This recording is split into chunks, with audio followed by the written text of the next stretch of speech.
And last year, Florida Highway Patrol reports that there were 1,886 crashes involving a motorcycle. 169 of those were deadly. A St. Johns County father was nearly one of those fatalities, but he survived a crash in April. Tonight, Katie Jeffries is on your side with more on his message for drivers. Michael Esposito's love of motorcycles began before he could even walk. It is a joy that he shared with his wife and was passing down to his children. It's just something that I loved.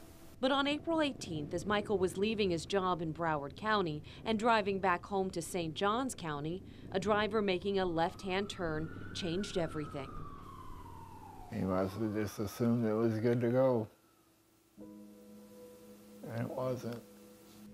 Michael's wife, Eliza Esposito, was having dinner with the couple's two children when she got a call from an officer. She asked me, "Are you Michael Esposito's wife?"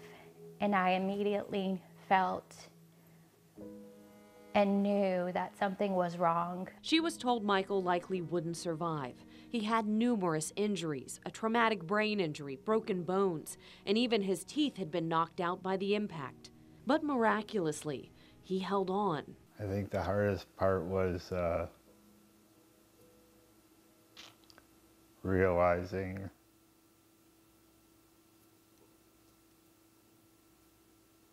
how bad I was injured.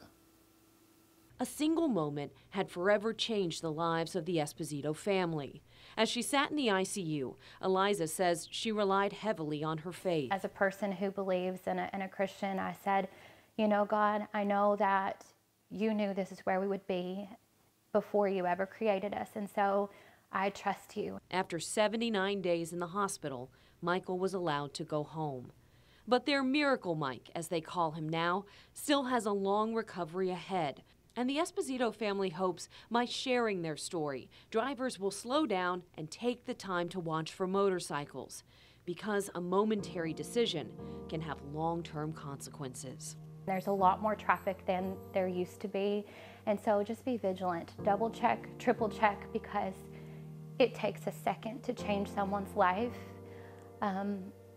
And ours could have ended tragically, and we were really given a 1 in a million chance.